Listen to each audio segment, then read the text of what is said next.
Welcome back to the latest Massive None podcast. I'm your host, Stephen Murphy, coming at you from Galway, a dreary again evening here in Galway.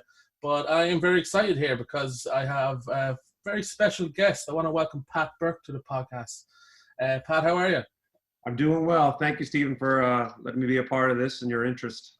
Oh, yeah, thank you for joining. So Pat, just give a little intro on Pat. Obviously, for people who may not know, Pat was the first Irish-born player to play in the NBA. Playing 3 seasons, I think, in total, one with the Orlando Magic and 2 with the Phoenix Suns. Pat was born in Tullamore before moving to Ohio at the age of 3. But Pat also enjoyed a very successful career in Europe.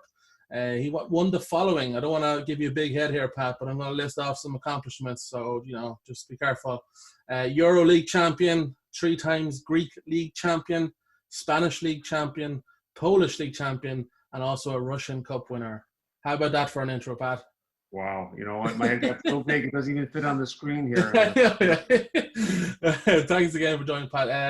So, Pat, yeah, look, let's start off, I think, roughly with kind of your, it's fascinating that you were born in Ireland and obviously went to the NBA, but moving to America at such an early age, what was the plan behind moving to America? Do you have connections over in America, or was it? There was connections, but, I'm the youngest of 6, and to go a little bit into the backstory, my parents actually met in Cleveland, and then they went back to Ireland, and then they reconnected, and then they got married, and then they moved to America. And I would say it was probably more of a an economical plan, future. Let's look for better days ahead. And there was some people already in Cleveland at the time, Cleveland, Ohio.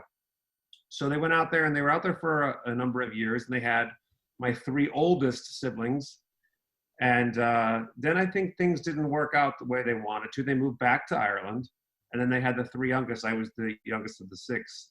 And then, around 3 or 4 years old, it's when they moved back to Cleveland. And I think that kind of the foundation then hit and the roots kind of planted, and we stayed. Probably just the hassle of moving 6 kids around. They said, we'll just stay here. Yeah. And that's great. And then, so growing up then in Ohio, was being Irish a massive part of your childhood? Because I'm always, people who tend to be Irish, it seems to be a massive part of them. Did you feel Irish when you were growing up, or were you quickly? You did? Okay. Yeah. Growing up, there's a large demographic of Irish in Cleveland. So there's a number of social clubs, and it's interesting. You don't even realize you're part of a certain culture until the outside bubble starts to communicate with you. So I would be going to these Irish dances and just this way of life.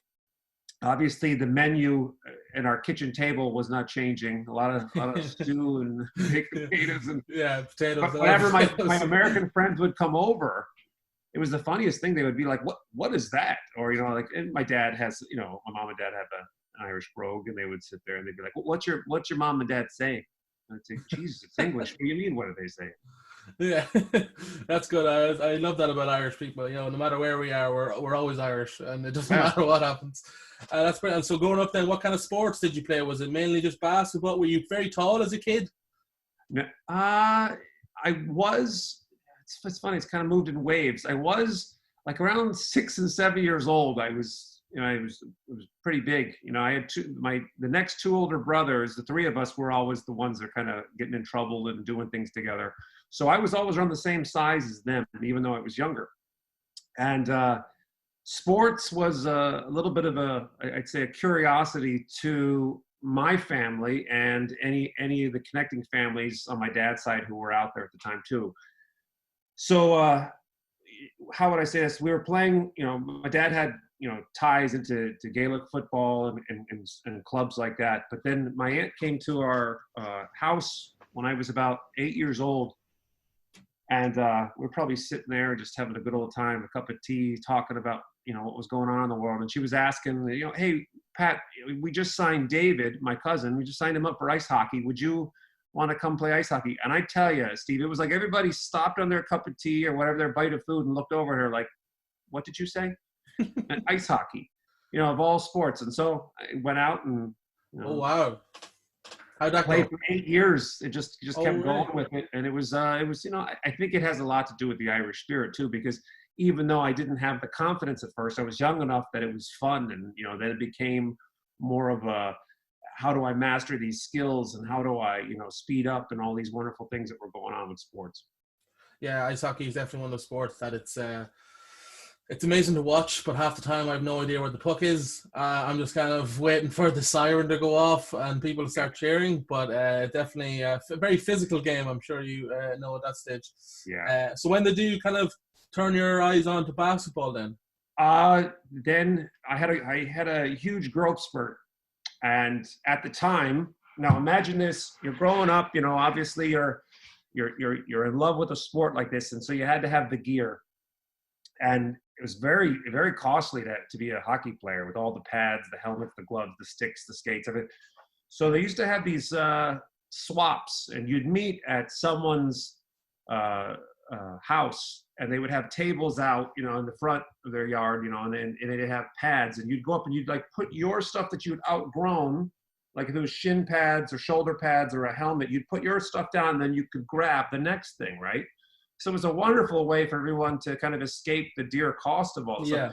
So I was always at the end of the frickin' table. So I would put my shin pads down, and they were the biggest ones in the space. And I go over and I go, there's none left. And she'd be like, oh, Jesus. But you know what? You have to figure something else out. Yeah. Figure something else out. I love this. So there was kind of an influence there that was changing, and I wasn't comfortable with it. I didn't realize I was growing so much. I'm telling you, you know, you're a kid, you're running as fast as you can, playing all the time. Your friends aren't stopping you and going, Jesus, you know, your head's getting closer to the ceiling. So at around 14 years old, the summer between my 8th grade year here in America and starting high school, I grew 7 inches. Wow. I'm always shocked by that when I hear these basketball stories of like one summer people grow 6-7 inches. That can you hear yourself growing? Is that how it works? I tell you, there was one moment I was getting off the school bus, and just an average day getting off, and I remember just jumping from the step down to the street side, and just my 2 knees feeling like they exploded because the growth pains were just so intense. But you know, you keep moving. So, anyways, the influence then in conversation was, you know, here we are, we're still Irish Americans. We don't understand all the sportings, what's going on with it, basketball, you know, American football, all these things. And as I started to start my high school part of academics, there was faculty, teachers, and staff coming up to me, and they were telling me, wow, you're tall, you should go out for basketball. And it was one of those things where you just kind of, yeah, sure, whatever. Yeah. And following year, then I grew another 2 inches. Wow. So whatever was happening then at 15 years old in the hallway and going into classrooms, it was 4 times as much by the time I got to 16, and now I was 6'7". So you never played a drop of basketball till you were about 16? Not a lick. Wow. No. That's so impressive. So when I went out, and I asked this with kids, you know, I'll go out to a camp and I'll ask them, you know, I had this huge growth spurt and there was this influences, and I say, now in a show of hands, how many think that, you know, that I had the opportunity when I went, I was amazing? And they're all, you know, more than half the camp will always put their hands up, and I'm like, that's just not the way it works. Yeah. I was complete rubbish. I couldn't do anything the other kids had been doing, because let's say that the 8 years that I was putting into ice hockey, they'd been putting into basketball. Yeah. So they had all these mastered skills. I mean, they'd throw the ball at me and it hit me in the face. Yeah. Yeah. Not a lot of skills transfer over, I'd imagine, from ice hockey to basketball. Seeing as one is a non-physical sport, well, supposedly, and then one is one of the most physical sports possible. Sure. So you're 16 and and then so at that stage, what position would you kind of put into then at that stage? Were you straight into the center? No, it's more of you know, they said, yeah, you're a center, but again, as I didn't understand the sport, I'm telling you, the first time I went into the locker room, they started going up to a dry erase board, and I was like, holy shit, are there plays? I didn't know there was plays in basketball. And I kept it very silent, and my unaware of what was going on, and just sit there. And every time we got on the court, I'm telling you, like, there was such an unfair expectation that my coach and the kids on the team kept looking at me every time I'd miss a rebound or something. They're like, geez, what a waste. That must have been pretty tough. So it was quite a steep learning curve then for yourself, obviously, at that stage. But did it come quite quickly then? No, no, it still took a lot of time. I was just sharing to someone the other day that one of the biggest fears youth has is not fitting in. And at that point, it's such a rapid growth, from walking the hallways and being the spectacle of being that tall, you're already in a guarded position. So I didn't fit in with everybody, and I didn't understand it. I didn't like it. And then to go out and start playing the game and being just trash at it, it just added to that whole, like, I'm not in a good place in my life. And so it's funny, is it didn't just make me feel bad, but it maddened me, and there was a little bit of an anger, like I want to be able to achieve this. And I've told this to people before, is we line up for the first game, and we're in the locker room, and let's say we've been together a month, 30 days of practice, where I just have not shown anything other than I'm going to work as hard as I can, and I haven't mastered any of the skills. The coach went down the line, Stephen, and he was telling all the players, like, what they were going to be for the team, their potential and his vision. And I'm telling you, it was like something out of a 1980s film where there was like an electric guitar, just like, there's like a good drum beat. So he'd start with the one point guard. He'd say, Michael, you're our point guard, and you're going to be the tempo of the team. And when I share with you what the plan is, I want you to go out and echo that and reverberate it through your experience and your physical dominance. Can you do that, Michael? And Michael would look up, yeah, I can do that. And then you get to the next kid, he'd be like, and Jordan, you're going to be our power forward, and you're going to do this. And I'm just sitting, and I'm at the end, right? And I'm telling you, there's more sweat pouring off my hands in a rainforest. I'm sitting there just like, oh my gosh, what's he going to say to me? So he gets all the way to the end. Stephen, he gets to me, and he's just looking. And he puts his hand, he goes, Pat, and he stays still for about 10 seconds. And it was just long enough for a punchline that everybody started laughing.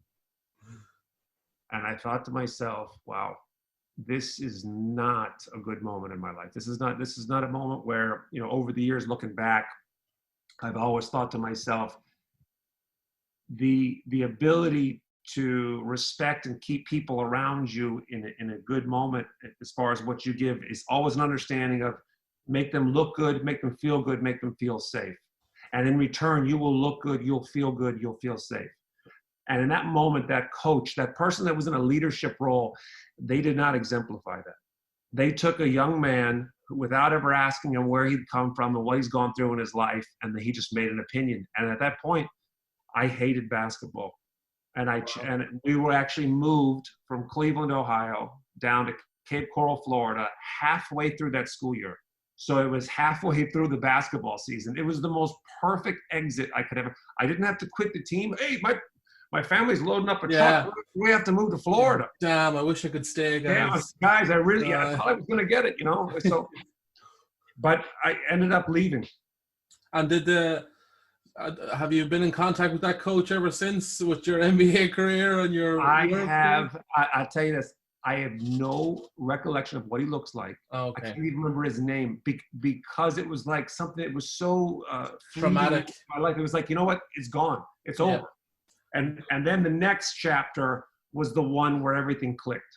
Yeah. So so obviously you grew up in Ohio, but then you played high school ball in Florida. So your family moves over. What was the reason behind the move to Florida then at that stage? Was it work for your parents, or?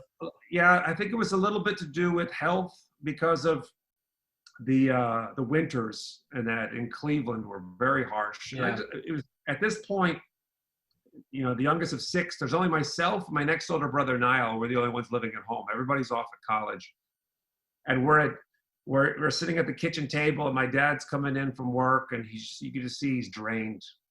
And my mom and dad had been going down to that area of Florida on vacation, like every 2 or 3 years they'd go down, they'd come back, and they'd be as sunburnt as every Irish person ever to Florida.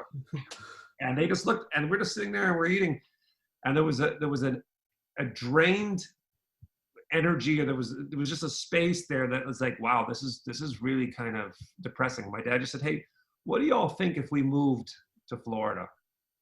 And I remember just looking over at my brother Niall, and we're just thinking like bathing suits and surfboards and just, oh, that would be amazing. And we made the decision, and then we all, well, four of us out the door. Yeah, well, it seems like a no-brainer when you think of climate, all right. It seems, and I've never been to Cleveland or like that, but like it's the same with Ireland. You know, there's only so much rain you can take after a while before it starts to really eat away at you. But so then you're down in Florida, then the basketball seems to start clicking. Then is it because you seem to obviously progress in your skill set? Do you know what the key was then? It wasn't. It was the leadership change. Okay. My coach. Then Marty Waters, the first day of, you wouldn't believe it, the first day of school when I showed up, 6'7", I show up, and I'll never forget, I walk in the door and there's a new student there, and he looks at me, he's like, are you new here? And I'm like, yeah. He goes, are you gonna go out for the basketball team? I said, I don't know. And next thing you know, he just starts screaming down the hallway, we're gonna win the state championship, we got a new, and I'm sitting there like, no, I am terrible. I am so nervous by the end of that day. Every class I go into, everybody's so excited. I mean, they're building up like I'm going to be the next LeBron James. Wow, that is been spoken over that point. But the end of the day, my new basketball coach taps me on the shoulder, and I turn around, and he's like, hey, are you the new kid? And I'm like, yes, sir. And he's like, hey, you want to go to the gym and shoot some hoops? And I'm telling you, my voice changed. It was almost like this evil, like, I'm not a basketball player. And he looked at me, he said, I didn't say you're a basketball player. I just want to see, get to know you. And right away, I'm like, who talks like this? Yeah. So we go down to the gym, and he just starts shooting with it. And I'm telling you, I'm missing everything. And I'm thinking, here we go, 5-minute interview. At some point, he's like, get out of here, Yamadan. You can't make a shot to save your life. Yeah. And he sits there, and he says to me, he goes, wow, you know what? You have no bad habits. And I'm like, I don't have any habits. There you go. Right. And I could see it from my space, but I couldn't see it from a coaching space. So what he was looking at is like, hey, I've got this kid. He's got great size, great potential. He seems like he's a nice young man, and he's willing to put in the work. So there's no bad habits that I have to fight. I could take him like this fresh canvas and just do things. So that's what we started doing. We started working. And one of the coolest things that he did, and I remember this to this day, is he introduced me to the team, the guys. And he said, hey, guys, this is Pat. He's just down here. He's been telling me he's had a huge growth spurt. He played 8 years of ice hockey. And this would be a kind of a new experience for him. So completely leveled the understanding of reality and truth. Yeah. So I'm sitting there and I'm looking at it like, thank God, someone's on my side for once. So I'm not sitting here like, I'm not Patrick Ewing, I'm Pat Burke. I didn't understand how to do any of this stuff. So it was cool. He set them up to help me, and that's when the energy started to change. I was motivated to come in and work. I could miss 100 shots in a row, but I didn't care. I was in a comfortable space. Yeah, well, I noticed even you remember that coach's name, straight away, and you don't remember the other guy's coach's name. So it's interesting. Yeah, like coaching obviously makes a massive part. I think we'll touch on The Last Dance maybe in a bit, but as someone from my age, I was talking about Phil Jackson, and I kind of get muddied waters a bit because of the whole New York Knicks era of his career. That I forgot about all the good stuff and how he handled that team with the Rodman stuff. Like a lot of coaches would have just berated Rodman and maybe kicked him off or suspended him for days. He doesn't do that. He understands what people kind of need to do, and he handled that team where I don't think 95% of coaches wouldn't have been able to handle that. So brilliantly. So just as you highlight there, coaching is such a massive part of what you get out of players, So, but we'll touch on The Last Dance later. Obviously, though, you got to a certain stage with your basketball skill set because you go to play at Auburn for 4 years. So, how did that come about? Did you have a lot of offers coming out of high school? Or? No. The point where I started to understand the game more was probably in my last year of high school, my senior year, and I had a couple of schools come out. I had a box of letters of interest, from all over. But that's kind of the process. People kind of put out the information, put out some requests. What size shoe do you wear? How tall are you? What are your point averaging? All this kind of stuff. So they're kind of probing at, where's the talent? So these, I think I'd say it's 3 front runners came out, and I had the opportunity then to go out and visit these schools. And so you go out there for a weekend, and they're showing you the campus and this. And so anyways, I got to Auburn, and something clicked. It was a nice school. I'd say it was more of a town that made up the school. And the opportunity was that the conference that they were in was so high that it would be televised games, and kind of the glitz and glamour of that excited me. I wasn't prepared for that at all. In my freshman year, I found that out real quick, that this is a different beast. This is a different platform. Like you have to really dedicate everything you're doing into your body, your mind, everything, just to understand how to play at that level. Yeah, very. And then so. Because, again, it could be my ignorance, but Auburn would be known more for football, wouldn't it? Or yes. It's more of a football college. Yeah, okay. Yeah. But you seem to, you're saying there the first year you kind of struggled with the glitz and the glamour. Can you expand on that? Like, what exactly do you mean? Well, I came in, at the height I'm in now, 6'11", but I was probably about 200 pounds, and so it was very light. And so I was coming in, and I thought to myself, just when I looked at their roster, the tallest guy at the time I think was 6'4", 6'5". Wow. And his name was Aaron Swinson, and Aaron was like the second coming of Charles Barkley, just this undersized guy who could jump like nobody's business. So imagine you're sitting there and you're everybody who sees you is amazed by how big you are, and this, that, and the other. And then when you go to practice and you're competing, there's a guy that seems like he's half your size and he's dunking on you all the time and he's getting every rebound. And I'm just sitting there like, this feels like I'm back to square one again. Yeah. And so the how would I say, the motivation was that, we were playing a lot of the big team, Arkansas, we're playing Kentucky, Florida. We're playing these bigger teams on television with, just all this talent that keeps funneling its way into the NBA. So the potential of what this could be as far as like who would be watching was exciting. So you'd say to yourself, I got 4 years to prove myself in an opportunity that maybe if I dream big enough, I could probably play professionally somewhere. Yeah, I was gonna say, what was your goals at that stage? Was it just were you dreaming of making a living out of basketball, or were you happy just to kind of play and then see what happens? What was the goals? I was happy if I could get a rebound on Aaron Swinson at the time. I would, if I was dreaming it, I would never say it to any of my teammates. I'm telling you, they toughened me up real quick. Just, a lot of guys telling me, hey, you're there for the poster to make us look bigger on a photograph. And I'm like, geez, who says things like that to people? Yeah. But that's just the way it was.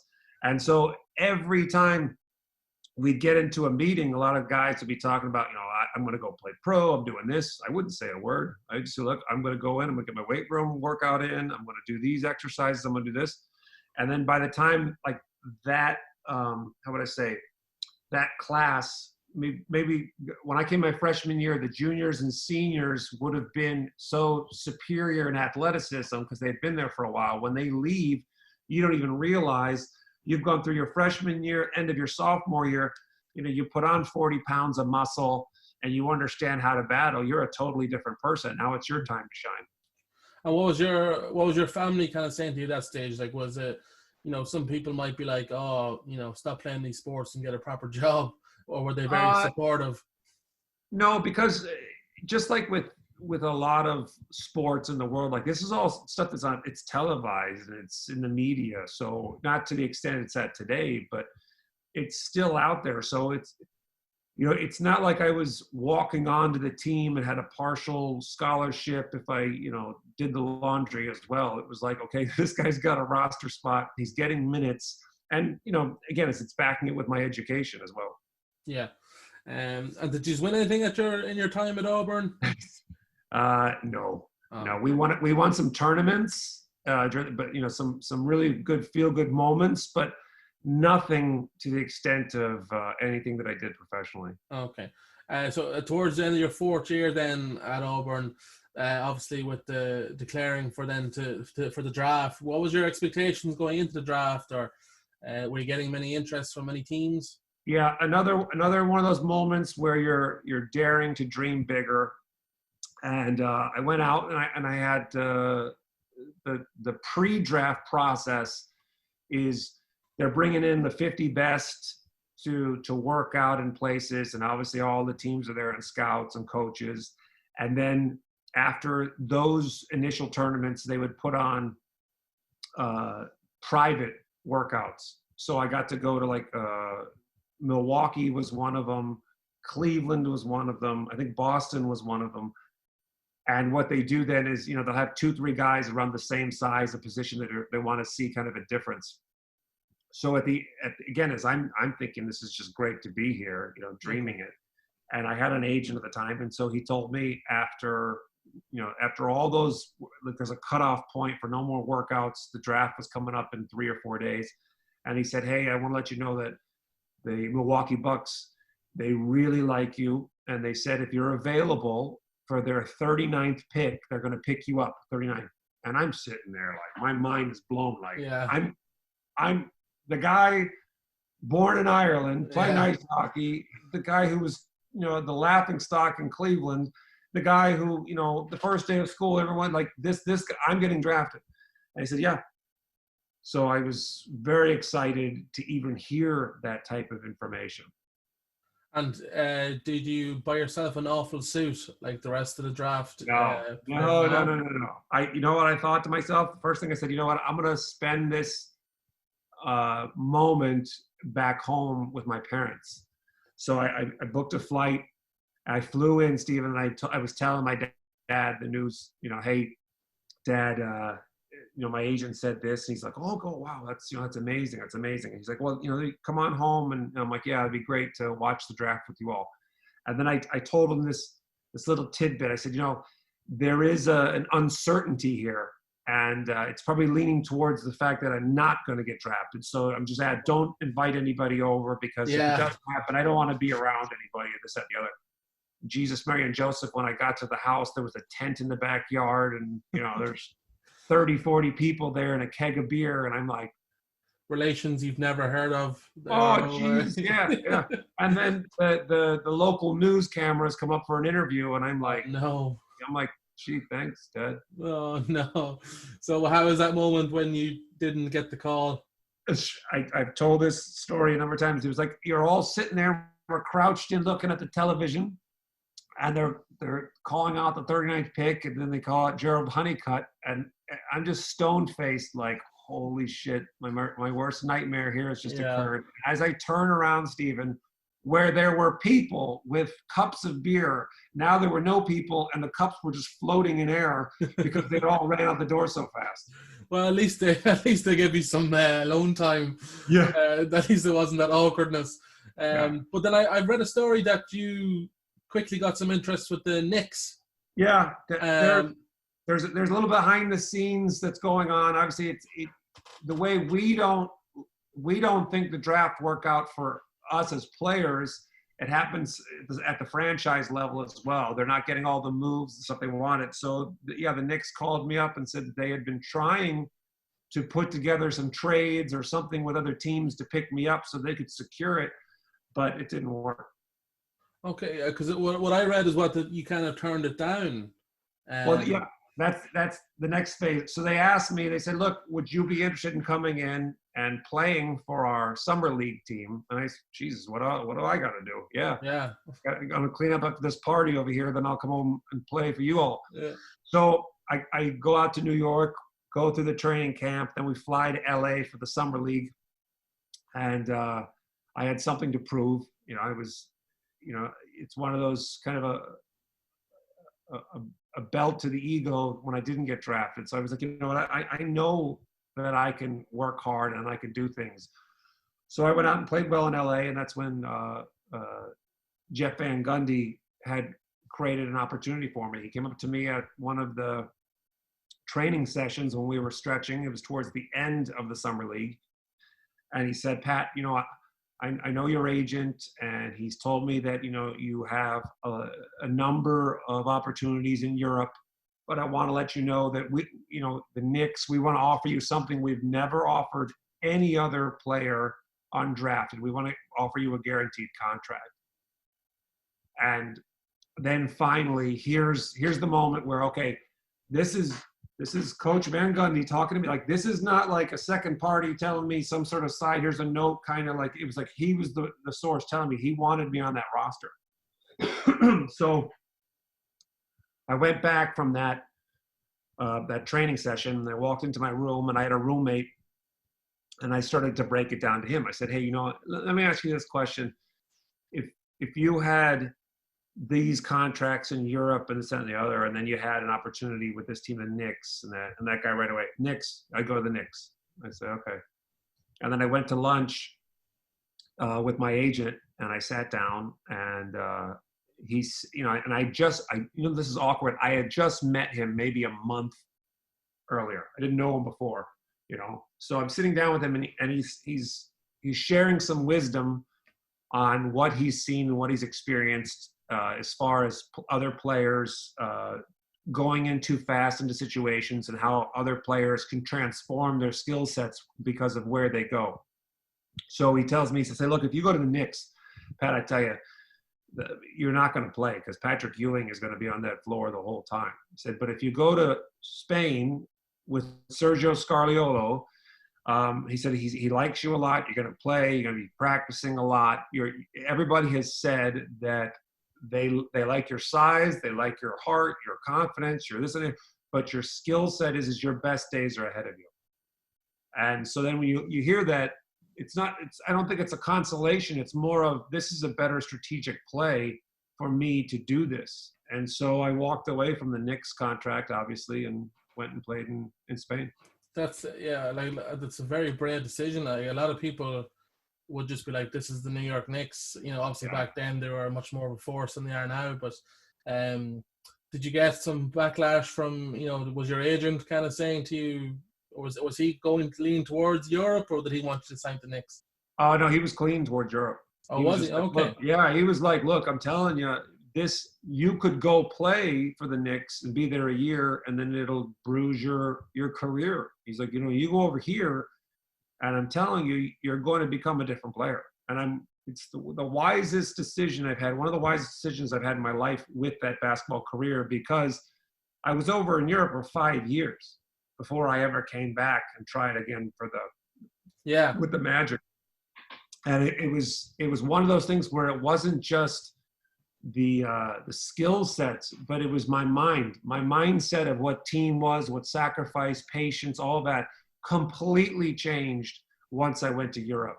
I was so used to the American lifestyle of, fast-paced basketball, take any shot, selfish plays, just alley-oop dunks, last section, that I'm thinking that's basketball. When I got to Europe and I saw that the game slowed down and it was 5 guys working for one good shot, for months I was kicking the ball out in the stands at practice going, what shit are we playing? But then I started to realize that the success that I was experiencing was coming from 5 guys working from one good shot and guys that were actually putting all their efforts into and playing for each other. Yeah, I was, just before you get into that, then your Europe side, when you're making that decision, were you when you were coming out of college, were you open to the idea of playing in Europe before that?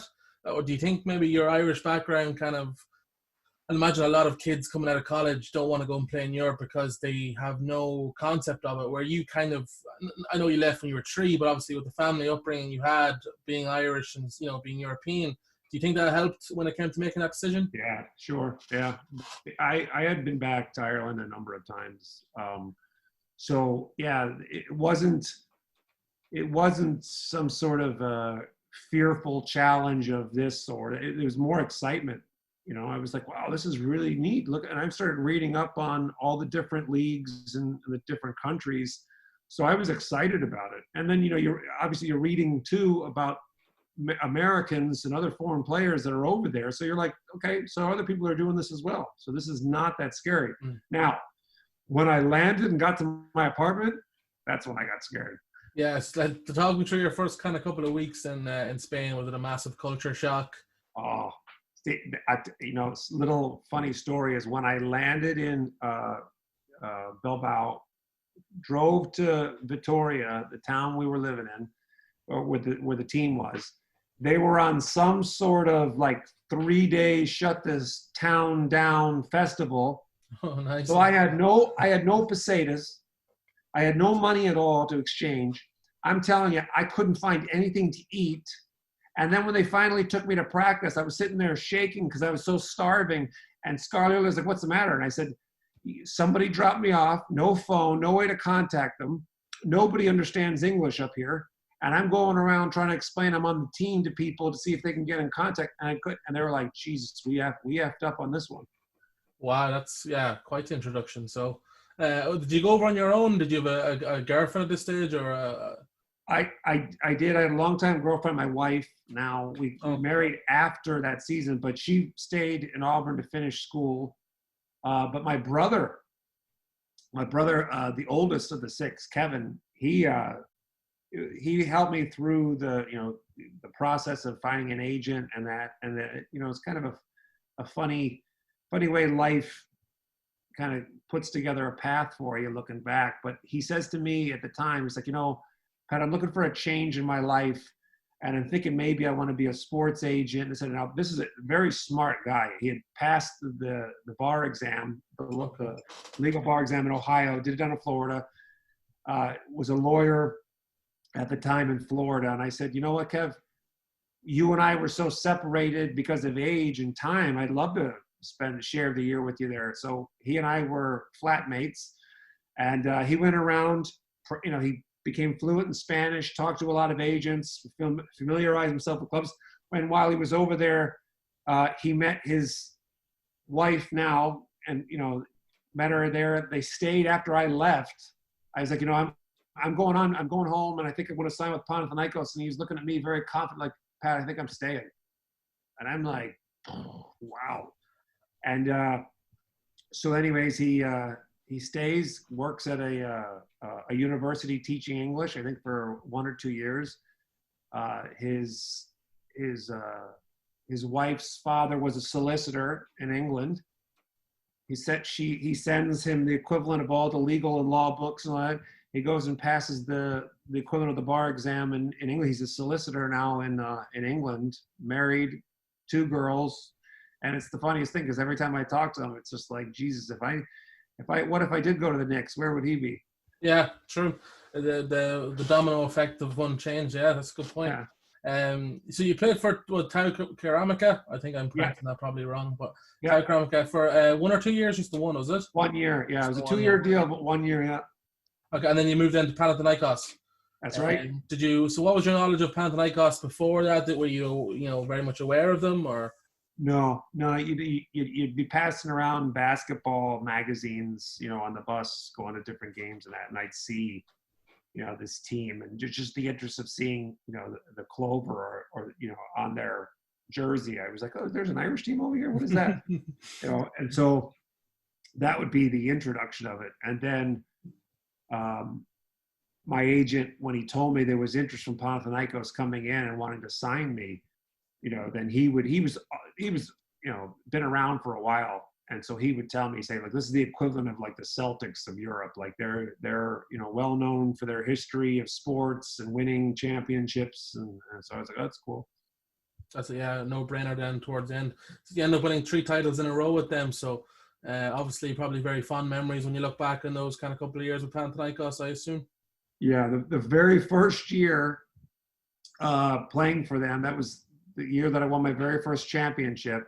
I cried like a baby at the end of the year because it's something like, you're talking about that moment like we talked before, where you're reflecting back to when you're 16 and it's hard knocks all the time, hard knocks. And finally you go 10 months, this long season, and you sacrifice so much. And at the very end, when you're sitting there with the trophy and you guys jumping around excited, there's this release like, "Oh my God, I've never experienced anything like this." It's incredible when you think back on your high school days. So what at that stage then is your mindset like you want to go back to the NBA? Are you do you see yourself long term in Europe at that stage? I had, it's funny is I had a 2-year deal with Tau Ceramica, and then I cut the second deal, go to Panathinaikos for a 2-year deal.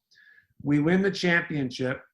I had a great showing during the playoffs. So I'm at home in Orlando here, and I've already got a secured second deal, and I'm going to be going over there for the second year. And they call my agent up, and they're like, "We got to secure him more. We need to rip this up. We want a new 2-year deal." So I'm like, "Geez, that's great. exciting." Yeah, I remember I was actually playing cards with my friends at the house, like 2 houses down, and then I get the call, and I go get the call, and I come back. I'm like, "Well, just signed a 2-year deal. That was great." So quick break. Yeah, quick break. Yeah, somebody passed the chips. I'm set for 2 years in Greece. So we get we signed that deal, but I still wanted the assurance that I could make the league. So I was asking my agent to put me in to these tryouts and these workouts. So I went to the Cleveland Cavaliers in the summer. They offered me a deal during the time of the last dance. I think it's 98 or 99. I went out there, worked out for them. They offered me a deal, but all the deals were all 1-year minimum contracts. Yeah. So at this point, it was, the financial difference was like, listen, first of all, I'm winning over here. I've got a great role. I'm enjoying it.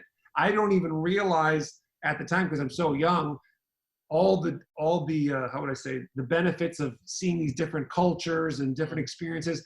This was the beauty and where I was at in my life, but I didn't know because I was so young. I was just playing basketball. But when I look back now, I'm like, my God, the experiences I had to be around all these people and this time in my life, it was amazing.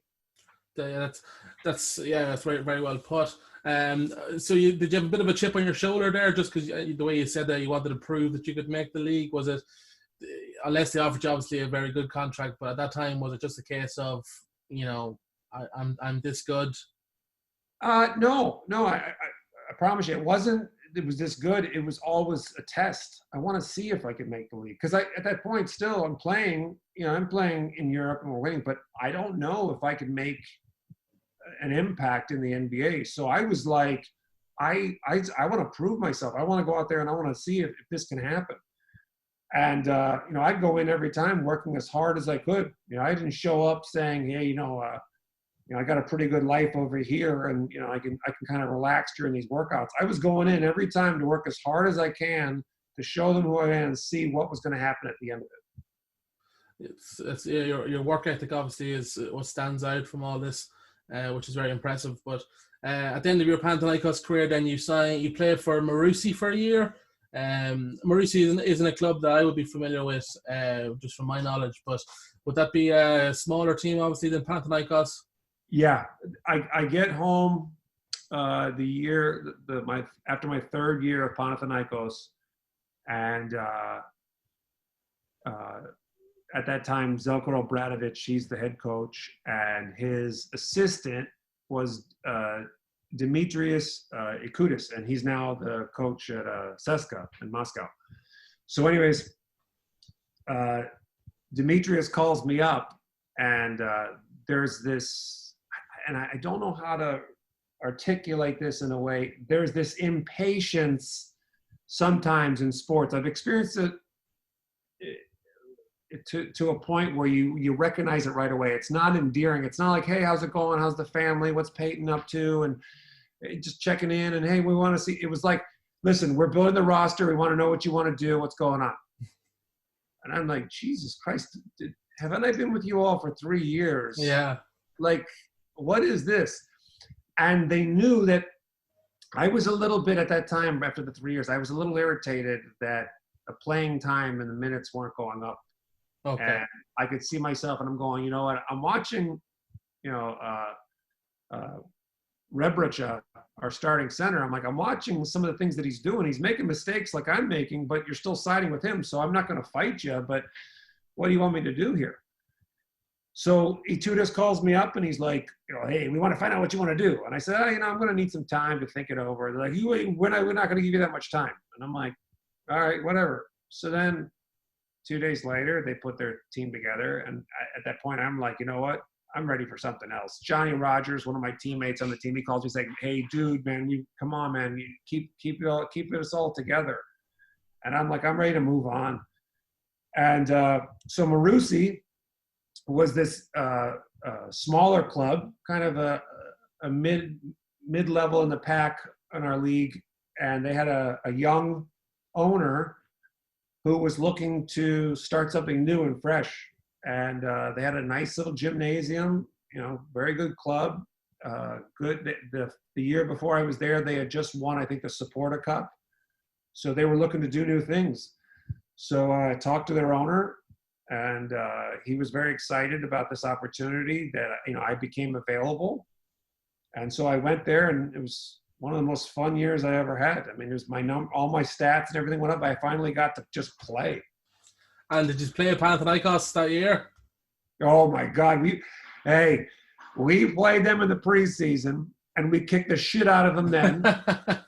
We went to Oaxaca, and I think the game was close, but when they came to Marusi, we kicked the living shit out of them. I'll never forget, on a fast break, one of my best friends, Johnny Rogers, was shooting a ball from the baseline side, and I jumped up one leg and I hit that ball.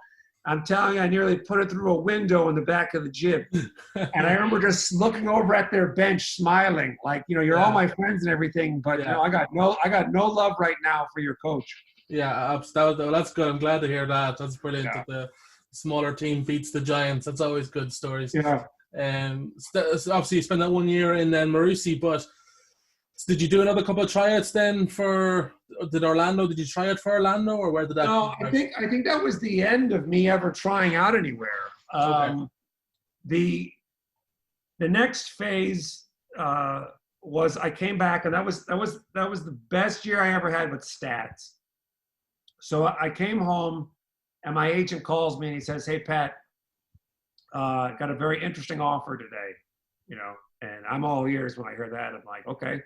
And he says, your old team, Tau Ceramica, they want to sign you back. Oh. So I'm like, wow, that's amazing. And he said, but there's one thing you need to know. There's a coach there named Dusko Ivanovic, and he's extremely righteous. He's a micromanager. He tries to control everything. So I'm like, okay, well, let me call one of my former teammates who's playing for him. So I call Elmer Bennett, and Elmer's like, Pat, do not come here. I know you, and I know this coach. You two will not mix. Right. Okay. So I'm like, all right, I'll listen to that wisdom. So I called back my agent and said, hey, I did a little bit of research. It's probably not a good idea. He said, okay, I'll let them know. Now, I'm telling you, at this time, I think this was the largest contract offer I had ever. And I'm like, whoa. So I tell him no. He calls me back 30 minutes later, and they had upped the figure another 6 figures. Wow. And I'm sitting there like, what? So I said, let me talk to Peyton for a while. So started talking to my wife, and it was funny. You hear money and figures, and you think you can create happiness. So I'm like, hey, we're gonna make the apartment really cool. We're gonna have this, and we're gonna have a flat screen television. It's gonna be. We know what? Every time I come home from work, I won't bring the stress home with me. And we're like, yeah, we're gonna make it work. We can buy jet skis. Jet skis are fun. Yeah, we'll get a helicopter. Yeah. So I'm sitting there thinking everything's going to be great, and I make the mistake. I say yes, and I said on one condition. Now this is Steve. I've been playing 5 years, and I had made a name for myself, and I had a comfort level of what to request. And at this point, I had sacrificed something. I had missed my siblings' weddings. I missed my grandmother's funeral. I missed so many things because of professional basketball in Europe, because there's no getting out. Once you're locked in for the 10 months, it's almost like you hand the passport and you're playing basketball for the next 10. So my brother Brian was getting married to his wife Regina in Monaghan. And Oh. and everybody was so excited about it. Oh, this is going to be a great wedding. So there, I'm like, I'm not missing another damn wedding. So the name of the president of Tau Ceramica was a gentleman named Kerry Hetta. And Kerry Hetta was there when I was there my first year coming out. So I started communicating with Kerry Hetta about, hey, I would like in my contract a 4-day clause for me to go to my brother's wedding and then coming back. You know, we're talking about from northern Spain up, you know, to Dublin, fly, drive out to Monaghan, come back, and everything would be great. So he says yes. So long story short, Dusko Ivanovic starts playing games with me, and he's like, hey, you know, we go to one training session, and he's like, you know, you've got an option to make. You can either play for this team or go to your brother's wedding, and that's it. And I'm looking at it, and I'm like, wait a minute. You're here, and I've already made the contract and the agreement with the president of the club. Yeah. So you two figure it out, because my negotiation already happened. So anyways, I say, okay, well, I'm leaving. Good luck this year. I go back to my hotel room. Hadn't got my apartment yet. This is still in the preseason. I turn off my phone, go to sleep. I wake up, and then there's 18 messages on my phone. And when I get up, I'm sitting there and I'm looking at them, and my agent's calling me and what's going on, this and the other, and I tell them all this bullshit. And so then they call up Kerry Hetta, and Kerry Hetta is like, okay, we'll work this out. I go back to the second practice that evening. Now all the young players and everybody who was there thinks that I'm off the team. When I come back, they're all like, Pat, did you work it out? I'm like, yeah, it's all good. Back on the team. This is great. So I go out to the practice court, and there's another one of those moments where you're like, oh my God, this is so orchestrated. It's not even funny. I'm walking out, and Dusko is like at half court, and his assistant coach is just looking over his shoulder at me. And he's like leaning over like this. And he's like, oh yeah, here he comes. He's coming. Oh yeah, Pat's coming. And I walk up, and right as I get up to his back, Dusko's, I'm like 5 feet away. He turns around, and like looking at me all surprised. He's like, Pat, what are you doing here? And I just kind of like sink my shoulders, and I'm like, really? Are you fucking 7 years old? Like, Yeah. I know that this is a big time club, that the president would have talked to you.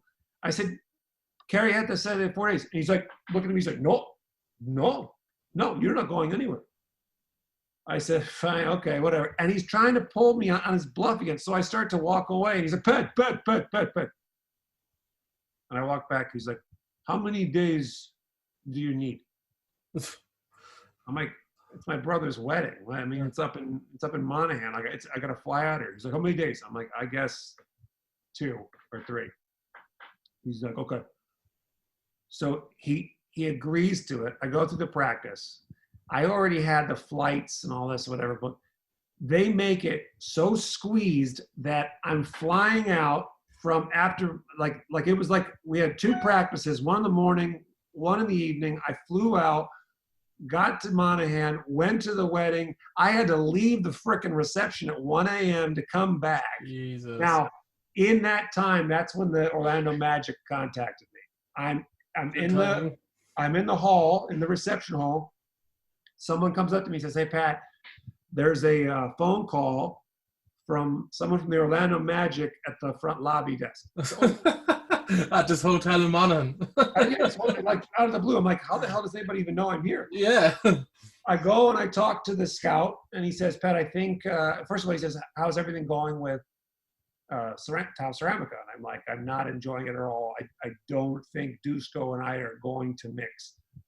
And he says, well, the reason I tracked you down is I think there is a great opportunity for you not only to get a spot, but to play for the Orlando Magic this year. Stephen Hunter just tore his ACL and this and that. So I was all right. So that's in the back of my mind. It's not a done deal. I didn't make the team. They didn't have a contract for me. It was just an opportunity. I leave. I'm leaving my family at 1 a.m. This is the moment in an Irish wedding where they're wheeling out all the Irish sausages, and everyone's, It's only getting started. Oh, it's only getting started. And I'm like, and I'm leaving. So I go back, and there's just one more incident that happens with Dusko and I, and I'm like, you know what, this is bullshit. I'm not doing this. So I call my agents to come up. Stephen, to this day, it's one of the things that I'm so happy that I gave them all their money back. I said, I don't want $1 from you. I'll take everything back. Signing bonus, everything. I'm wiring everything back. I just want to get the hell out of there. The day I'm leaving the arena, like the day I'm done, Raja Bell is coming into practice and he stops me at the side. He's like, "What's up, dude?" I'm like, "What's up, Raj?" And he's like, "Where you going?" I said, "I'm done, man. I'm out." And he goes, "What do you mean?" And I go, I can't play here. I can't do." He goes, "You can do that? You can leave?" I said, "Man, you can do whatever you want to do." And he just kind of nodded. I leave. I go out. I make the Orlando Magic. We play the 76ers in the preseason. I'll never forget. I'm coming out of one tunnel. He's coming out of another. We didn't have court. Big hug. And he says to me, he's like, "Man, if you never said what you said, I probably would have stayed there." That coach, if I was the owner or the president, I'd be pretty pissed off that coach who let two players go just because he's an asshole, basically. He had so many. He's one of those coaches that everything is a relationship of fear. Yeah. It's not about motivation. Like I remember one of the meetings, we were sitting there and he's talking to us about the preseason. He says, "We have to suffer." And Raja Bell starts laughing. And I'm telling you, Dusko Ivanovic has a set of eyeballs on him like an eagle. He just looks at him like, burning a laser through him. And he's like, "What's so funny?" And Raja's like, "Well, where I'm from, we don't use the word suffer." And I'm like, that's a good point. Like, who the hell says suffer? Yeah. But before we obviously touch on your NBA career, the start of it anyway, what was the major differences when you look back on your time, obviously with the NBA and then throughout the Europe leagues? What would you say the main differences that you know at this stage? If I had to put it in a couple different categories, as far as the game in the NBA is built around entertainment.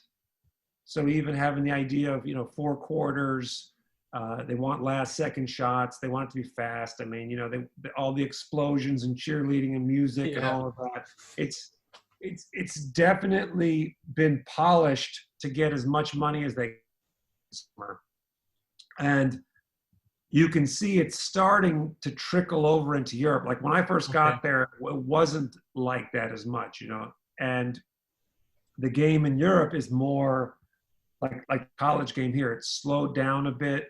It's really breaking down the idea of, how to do things tactically. And I don't think it's not a decision that's a fault of what in the NBA. You can't sit there and pick up a team because you're playing one team and then 2 days later you're playing another. It's an 82-game season. So you typically look at everything as far as like, hey, we're going to break down the Knicks offensive defense and we're going to look at their full court pressure and how it's like, no, we're going to look at them almost like in cliff notes. You can only a little bit, and then we're going to go play them tonight. So in Europe, there's more exam. You might have 2 or 3 days of practicing on one team. And if, you better get it all right, so there's that side of it. As far as the team structure in Europe, the leader, the coach of the team, and I've always said this, I would never want to be a coach in Europe because they're always having to prove that everything they can for wins. And sometimes not doing anything can be proving you're doing everything for wins and guys rest. So I don't know where it started, but or who started, but a number of Yugoslavian coaches way back in the 90s created this like 2-a-day practices, staying at a hotel during home games in the hotel in the home city. Like just all this getting away from distractions. It was too much. And that started to trickle into all the clubs just kind of doing the same thing. And it became to the point you'd see guys with injuries and this, that, and the other, and they kept doing it over and over and over. So you don't see that in the NBA. In the NBA, it's more of a soft approach. It's like, look, we've got the best athletes in the world. You guys are huge, prowess, you've got to understand speed, all this. So we're going to practice just, like for an hour. Yeah. and if you don't have it, well, guess what? The world was going to produce somebody else who's going to take your position. And, so it's funny how it kind of holds itself together based on all the alpha dogs are trying to get there. And if you can't handle being there, you're going to find your way out. And that's, again, is like the category for the team part of it, I think, comes from the leader. Like Doc Rivers was very motivational, very positive. Mike D'Antoni, he was motivational in his interviews. He was to the guys who were in the rotation, whereas I was shocked that he wouldn't even talk to the guys who weren't in the rotation. Really? Okay. Yeah, you're almost like you're almost put into a space where it's like, I know you're not playing, you're not playing, so why would we want to talk about it? It's like, I know you got sunburn, and I can see your sunburn, but why are we going to talk about the sunburn? Yeah. So it's like, yeah, but I'm coming in, I'm all red. Yeah. And it was it's almost, I don't want to like stress the word, but it's almost cowardly because he can't man up and talk about it. Yeah, he's nearly afraid of the altercation. Yeah. Discussing it. I was going to say, you've played with, in your stint at the NBA, you played with two, some of the greatest coaches of all time, between Doc Rivers and Mike D'Antoni. But that's interesting. I didn't know about the Mike D'Antoni, that side of him. So that's interesting to find out. You get to, sorry, do you want to continue? Well, I would just say this too, is, my disclaimer on all this all the time is that's a point in time, like with anybody in their journey, their opportunity to exercise new ways to do things. That's where he was 05, 06, 06, 07. So any one of these guys, in my opinion, would have changed or altered or transformed their way of doing things. Like how many times has Mike D'Antoni now reached the top of the Western Conference Finals and not gotten there? So he must look at his approach and going, what is the difference here? And if his staff around him and good friends, they've got to be a little bit honest with them. It's like, hey, maybe you need players. Yeah. Well, we'll see if we'll see how Houston get on when this all returns. But you land in Orlando, and you land on a very talented roster straight off the bat. You've got Trace McGrady, Grant Hill, and Horace Grant. I know an aging Horace Grant, but Horace Grant all the same. Were you pinching yourself at this time, being like, I can't believe I'm surrounded by all this amazing talent?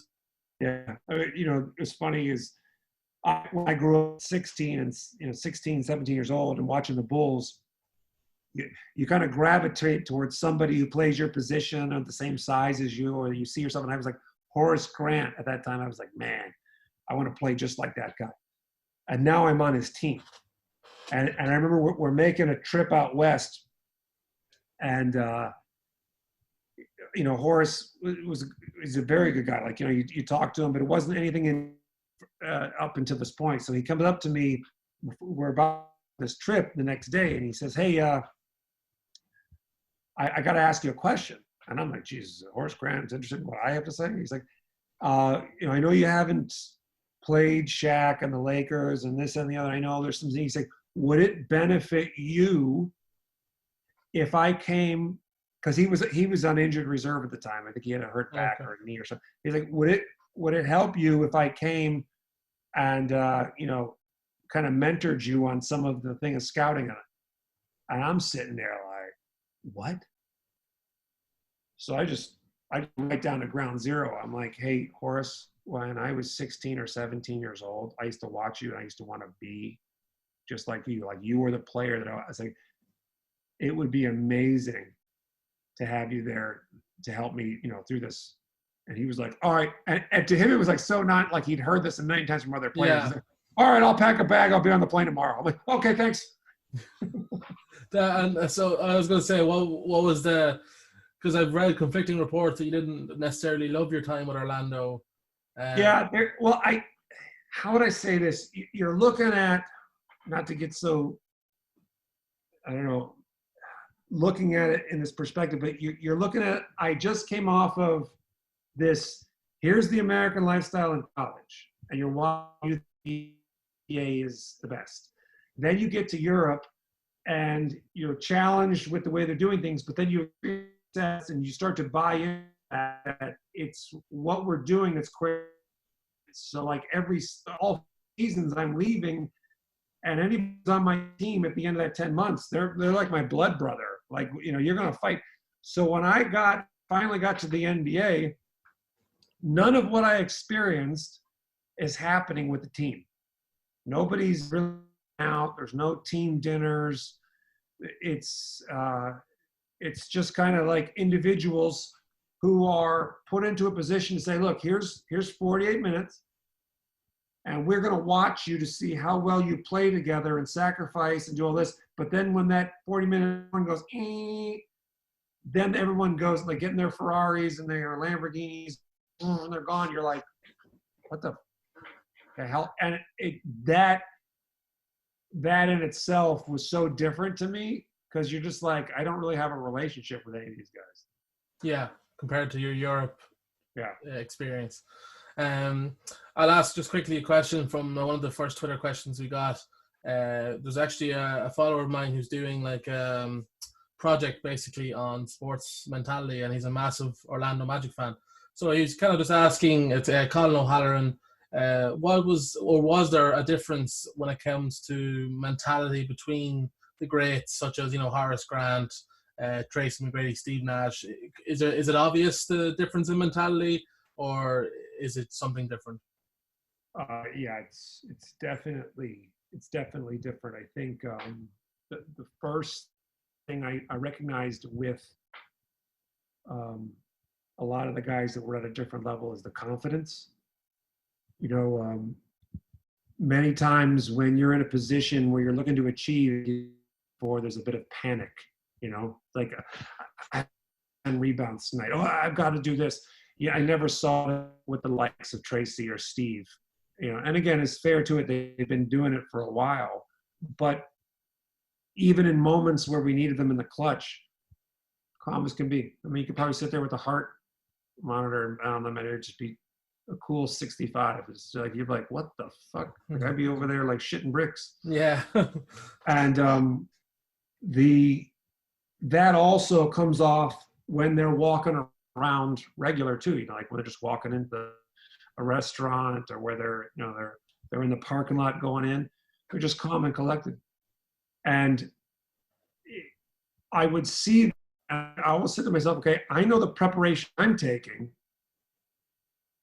I'm so curious to see what they're doing. And so there was moments where I would pride myself on being at the gym early and staying late.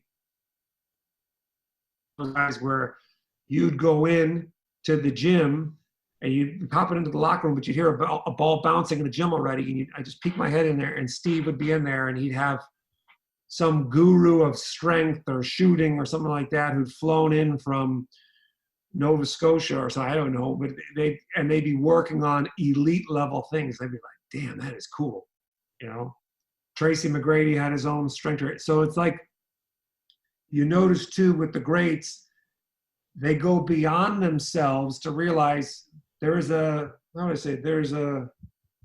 great strength and understanding. You don't know what you don't know. And when you don't hold on to that and be proud of it, you actually share it. I don't know anything about, gaining lateral quickness. So then you find that person, and then you partner with them, and they bring their strength to you. And that's one of the things I saw with a lot of the greats. You would see that they wouldn't be content with just who the team brought in. They'd have their own people, nutritionalists and this, that, and the other. I mean, I think I just read an article like a year or so ago that LeBron spends like $1 million a year just on his physical body and this, that, and the other. That's like so smart. Chambers and all this sort of stuff. Yeah, and it obviously works. He's been doing it for 17 years now, so there's obviously something towards it. But then again, he also makes a lot of money to afford it. One more thing I noticed, and Steve was very good at this, and I'm going to slaughter this line because it was passed on to him from a former teammate he had. But he said when he got into the league, some of the best advice that he ever got was, don't take yourself so seriously. So, you see it with Steve, like with interviews and things like that. He'd have a bit of a laugh at himself on something. So I think that's a big part is, the reality of this, Stephen, is it's a silly little ball putting it into a metal cylinder. Yeah. Made up rules that we all have an agreement on how they work and how they don't. Yeah. And it's like people are getting paid a lot of money for this, and we're televising it. But the funny thing is it's just people at the end of the day. Yeah, that's a good point. Thanks for answering that. So in the middle of that year, are you already thinking of heading back to Europe? Is there offers coming in from your agent, or is it kind of still set on staying in America? I don't know when it kind of hit me, but it was, the beginning of the year, I think I was the starting center for like the first dozen games. And then I'm kind of out of the rotation. At that point, I lost my confidence quite a bit. And then I rebuild it back. And then it just kind of hits me. I'm like, you know what, maybe this is just not for me. I gave it a shot. I enjoy Europe. So I told, Doc Rivers calls me at the end of the year, asks me what I want to do. And I thought it was real cool that he called me. He had shared, hey, if I could have done it differently, I wouldn't have thrown you into the starting lineup in the beginning. I would have actually gradually phased you in. So I'm like, that's really cool to say. Like, I appreciate that. And I just told him, I said, I think my best days are playing in the European system. And he was like, okay, that's fair enough. He said, I would definitely want to sign you back. And this and the other. I said, yeah, I think I'm going to do that. And that was it. Wow. And so like, did you notice then a massive, apart from obviously styles between Europe and America, is just the tempo quicker? Was it that what you were getting kind of caught out with? Was it just athleticism compared to Europe? Oh yeah, the guys are bigger. They're faster. It's. But then again, you adjust to that. You can always adjust to that. But then there's the style, the speed of the game, and decision making. It's like you only get so many moments before they either say they want to invest in you, or you're kind of on the cusp of being out. And I just felt like I was somewhere in the middle, like, okay, how much time do I need to put into this? At that time, I'm 28 years old. So, yeah. You played against Jordan that year, which is his last year. But it was not just was it a special night because you played against Jordan. It was also a special night because of the people kind of in attendance. Do you want to kind of tell that story, because it's amazing? Sure. So we're just seeing him and being in the same room as him, there's an aura. The first game, the Magic's playing him. I think it's at home here in Orlando. And I come out of the locker room and I'm stepping on the court, bright lights, and he's warming up, and I'm looking down there and I'm just like, holy shit, I'm in the same room as Michael Jordan. Like, that's him right there. Like, security is not getting in the way of me and him. I'm an NBA player. He's right there. So you're watching him play, and it's I don't know, it's probably the only person I've ever really been so awestruck, like, oh my God, he's really here. So then we go on, and then it's the second game, and then the third game. And then I kind of had this realization. I'm like, you know what? If I don't get on the court with him, I'm not ever going to be able to say that I got to play against him. I've been in the same room as him and this and the other. So I go up to Doc, and I'm kind of I'm requesting it seriously, but I'm kind of like backing off, kind of be fighting at the same time. Like, hey, Doc, if there's any kind of minutes at the end there, wouldn't mind if, play Michael Jordan. And Doc has such a, what's the word? A cognitive understanding of like what's going on right in the moment, that it's not about winning the game. It's like, hey, he's like, you've never played Michael Jordan? And I'm like, wow, okay, he gets it. I'm like, no. And he's like, well, if I have an opportunity, I'll get you in there. And I'm like, holy shit. But if we're down 1 with 4 seconds to go. Yeah, right. When we start the game and I need a clutch defender on him. Yeah. So I'm watching the game, and I'm, it's kind of in the back of my mind, but it's not. It's like, I've been in this situation. If the game is close, he's got to do what he's got to do. He's a professional. So this is I think it's one of the last games of the Wizards season. So they've taken it upon themselves to do kind of a hoopla. Like, they've got some of the 50 greatest are in the seats watching. At halftime, they turn the lights off, leave this whole big thing for him, and standing ovation, all of that. And then it gets towards the end of the game. And it's funny is just until recently, I had never seen the actual footage. Like just up until like 2 weeks ago, I just posted it on my Facebook. I had never seen it. I only had it in my memory. We're sitting there, there's about a minute and some on the clock. Doc calls me. I jump up and I run to go check in. And as I check in, Michael's at the half court checking in by the timetable. And now it's funny because I'm looking at it and I'm like, thank God I was able to articulate this the way that I saw it, and it confirms it on the video when I finally see it so many years later. I come in and I see him, and I'm like, oh my God, I got Michael Jordan. And I remember somebody screaming something like, oh, you stay there. Like, you stay there and guard him. And I look over and I'm looking at Michael Jordan, and I'm looking, and he's making eye contact with me, and he's just looking at me, he says, hey, just don't hurt me, big fella. And you see this on the video, his hand kind of goes like this, and he's looking at me, and I'm like sitting there, like my body language is like so accepting of like, hey man, whatever. So I say to him, hey, Mike, you're going to do what you're going to do. Like, what am I going to do? Like be public enemy number one and like, yeah, Bill Lambier him in the neck. yeah. So we come in, and I'm just so in awe that when he comes in, I actually bump into him, right? And I'm like, oh my God, I just bumped into Michael Jordan. He's sitting there, he's done this play a million times. So for him, it's just like, I don't know who this guy is, but I'm just playing basketball. Like, I know exactly who you are. You're the most amazing person I've ever seen play the game. So get through that play, go down the other end. And this is kind of when I think to myself, okay, this is kind of a goof. Somehow we got mixed up with assignments. Every now and then a center could be with a guard with a center. Yeah. And it might take a rotation to fix it. So we're running back, and you see on the video,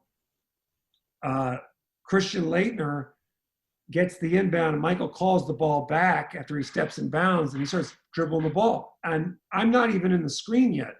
And I'm sitting there, and I'm trying to figure out who's got who.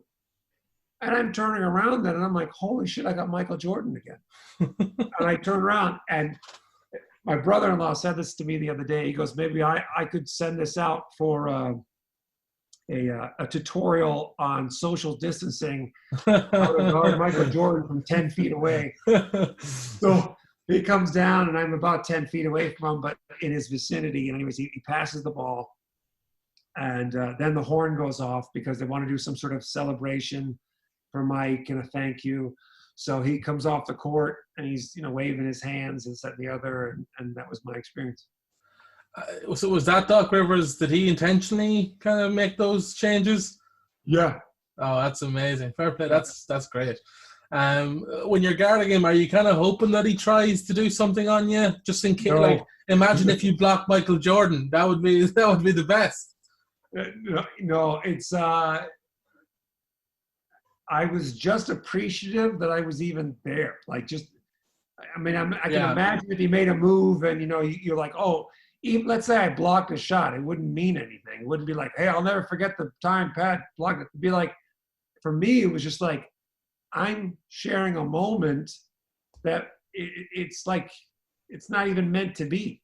I mean, we go back through this interview, it's like the kid from Ireland who played ice hockey, who goes through this journey, and there I'm sitting there with Michael Jordan. I mean, Jesus, if he ever heard my story, he'd be like, "Hey, security, should this guy be out here?" Yeah, exactly. Yeah, not bad for a hockey player. Not bad for a hockey player. Seeing as we're talking about Jordan, I'm assuming like everyone else in the basketball world, you've been watching The Last Dance. Yeah.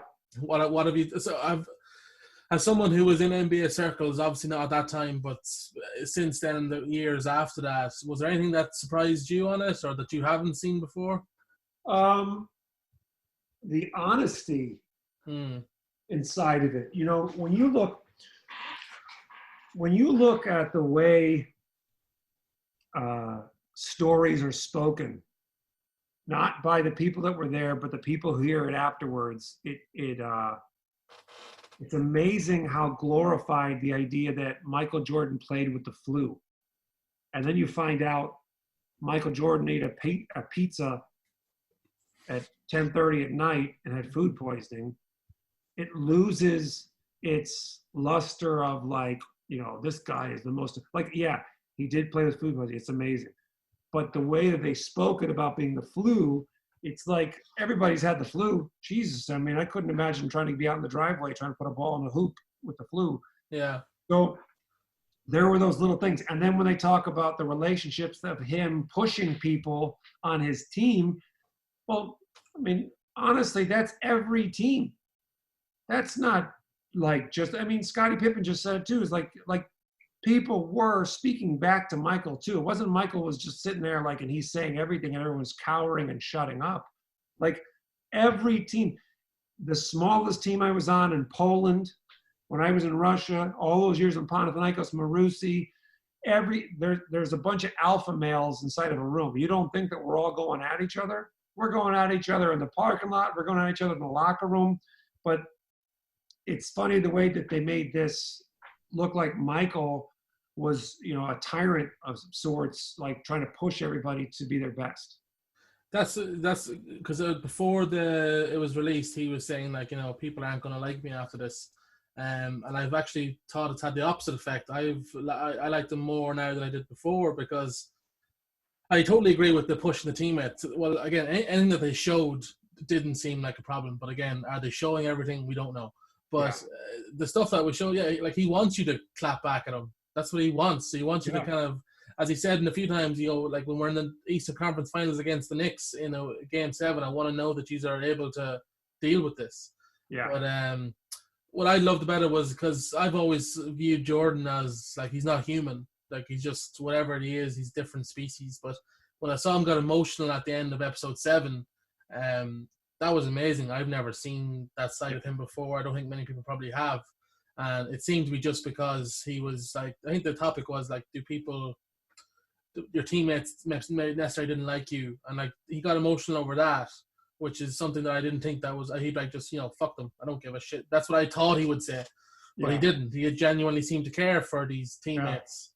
Which I look at that too. That's a great point, is you look at the kind of the backstory of the way he grew up with his dad and his mom and his brothers, and it's an endearing story. It's like, okay, he came from a comfortable space where it seemed like everybody was understanding, nurturing emotion. So I think he's a good-hearted person. Like he can't deny that was the programming that he got as a kid.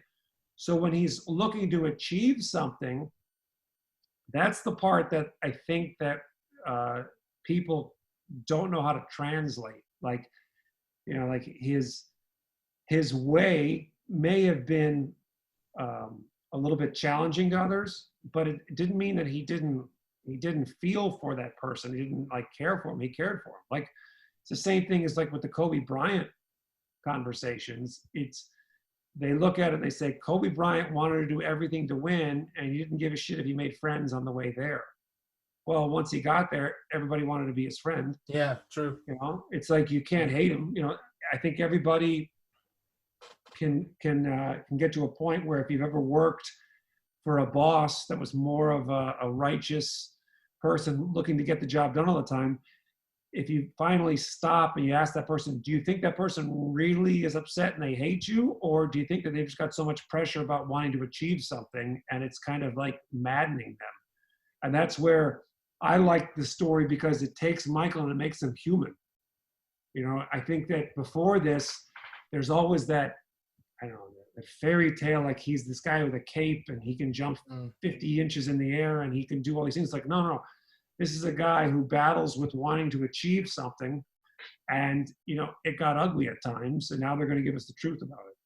Yeah, like what I loved about it as well is the fact that he would make up that story with LeBradford Smith. He made that up and still believed it. Like he knew it was a lie, and he still used it as motivation. That is incredible.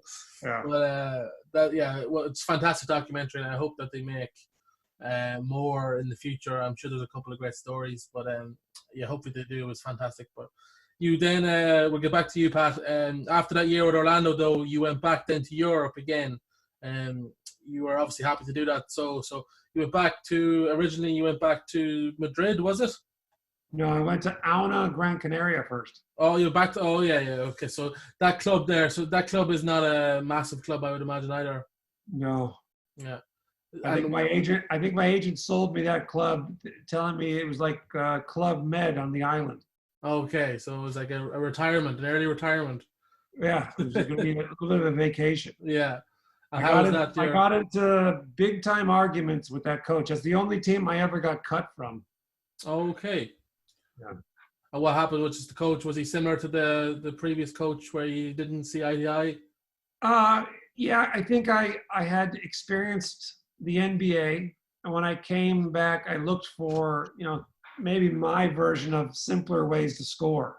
I can remember there was a moment where he wanted everything done meticulously. It's almost like a robot type thing. He wants you to do this, and this. And it's funny in basketball, like in life, you can't wake up. It's not the same day every day. It's not the same play every time. You don't know if you're going to meet a 2-3 zone, a 3-2 zone, a man-to-man, whatever.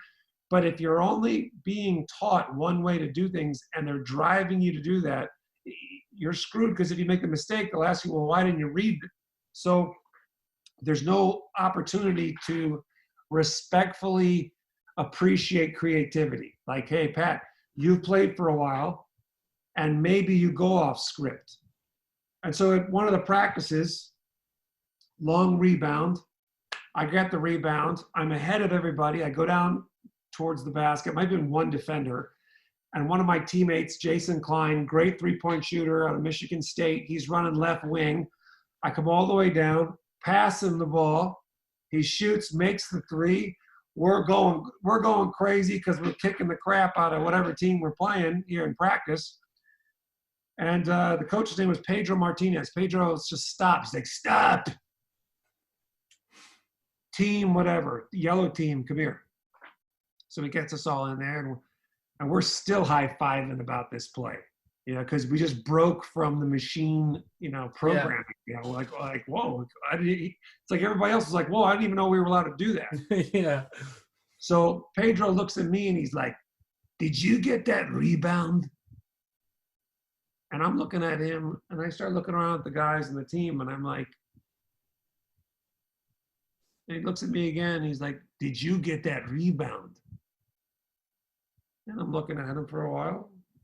And he says it finally again with some real impatience. Did you get that rebound? I said, yeah, I got that fucking rebound. Everybody in the gym knows I got that fucking rebound. He goes, then you pass it to the point guard. So I'm like, okay, all right, you want us to play that way? That's fine. Next play. The other team, big man, gets a long rebound, does the same thing, right? It's the same play I just did. Takes it, goes the length of the floor. So what do? I'm sitting there and I look at him. His name was Victor Baldo. And I say, just loud enough so Pedro can hear me. I go, hey, Victor. And Victor looks at me and goes, did you get that rebound? How did the coach react to that? Oh, he's looking at me like, and I'm like, it's like you can't uniform all of us and then just yell at me. Maybe you want to do it because, like, hey, you're the leader. But there were so many things you'd see inside of teams that you'd be like, you know what? I want to help, but you're not letting me help at all. You just want to like take it all by yourself. There was a lot of fear inside of Pedro. So anyways, just got to a point where you could see that we just were not on the same page. And I think it goes back to what I was saying about I'd fear being a European coach, because he was trying to do everything he could so that we could win. But in the meantime, he was doing it so righteously, he was losing his team at the same time. He was losing, like, so many guys were not believing in his system. Yeah, it's just the pressure from the owners, is it? Just that they would just, if it wasn't going well, he'd lose his job. Yeah, well, it's the structure of the whole team. Like, you have the TV rights money, you have a number of small sponsors, but it's nothing like what you would see with the US, you know, the NBA. It's not a lot of merchandise sales and things like that. So there's not a lot of disposable income to use.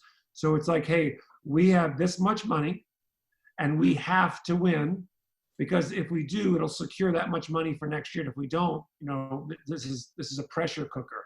And you would look at it and be like, wow, I would never want to be in that situation. Yeah, yeah. So obviously, if you get cut from that team, then you join Real Madrid. Yeah. So that's another massive club. How did that come about? Were they interested for a while, or?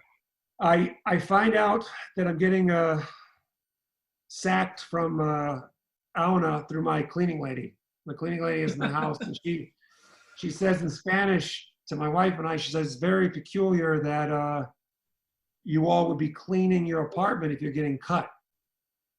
And I'm like, am I hearing this right? What? So she says it again. So I call my agent, I let him know. He starts going behind the scenes and he's talking to Unicaja, Malaga. He's talking to all these teams. You know, he gets a hold of Real Madrid. Real Madrid, you know, they're interested.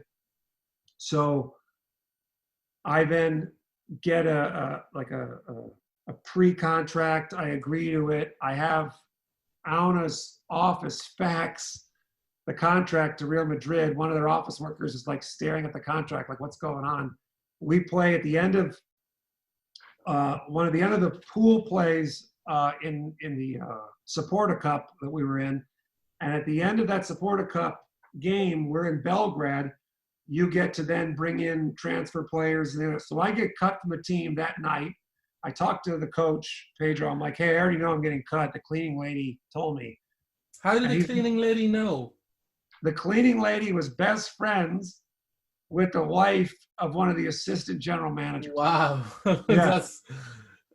That's so they must have been getting a mani-pedi and talking about the team. Yeah. That's amazing. So Pedro is acting as awkward as can be. He's like, I don't know anything about this. I don't know what you're talking about. I'm like, come on, dude, it's okay. It's, you know, women are talking. They told me, I found out, you know, I'm out. I got to deal with the Real Madrid.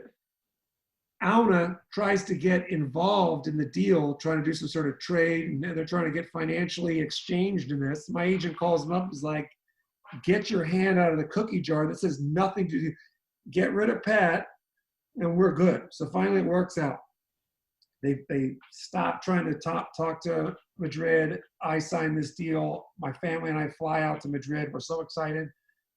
They do the draw for the next pool of the tournament. Auna, Real Madrid. Nice one. Oh, like a week later, my old team is in the gym warming up for the game, and I'm, you know, on Real Madrid. And as we're doing our jogging and warming up, all I'm doing is joking around with Auna. And Pedro Martinez sees this, and he's so pissed off. He calls them over. He was like, don't look at him. Don't laugh with him. Don't joke with him. It was a. How'd that game go? We split. We won one. They won one. But our points were higher as far as the cumulative. Okay. So we moved on, and they didn't. Nice one. That's you're 2 for 2 in revenge games. Oh, yeah. It's even better. A year later, we win the Spanish championship. It's 2 days after the championship. I'm flying back to America, and I'm going through the airport, and I'm on one of those people movers. You couldn't write this up in a Hollywood script. And as I'm going by on it, I look over, and there's Pedro Martinez, and he's going by me, and I just go by, I go, hey, coach. And he looks at me, he's like, you look good. Congratulations. Yeah, good luck to you, buddy. See you never. Yeah. So then after the 2 years, Madrid, again, is in the back of your head, that is the urge to play in the NBA still there? Is it kind of, are you happy enough to stay in Europe at this stage? What's kind of I was excited about Madrid. That was a great moment. After winning the championship, you know, I came to the end of a contract year. So there was some talk maybe that they wanted to re-sign. I went and played for the Irish national team, and that's when my agent called me and said, hey, what are your thoughts about playing in the NBA? And I kind of had sealed the deal that I was done with all that. I didn't think that was going to happen anymore. And I said, why do you ask? He says, I got a 2-year deal, an offer from the Phoenix Suns. And I'm holy shitting myself, like, what? Yeah. And, but still in the back of my mind too, as I remembered kind of the bad taste from the Magic. So I was like, I really need to take this in stride and kind of set forth a plan on how to handle the NBA lifestyle again, the get prepared for the season. And so anyway, I signed it, and I was just, I was tickled to death, going in and being back in the NBA and realizing, wow, I got a second chance at this. Yeah, and again, not a bad roster to be joining. Yeah.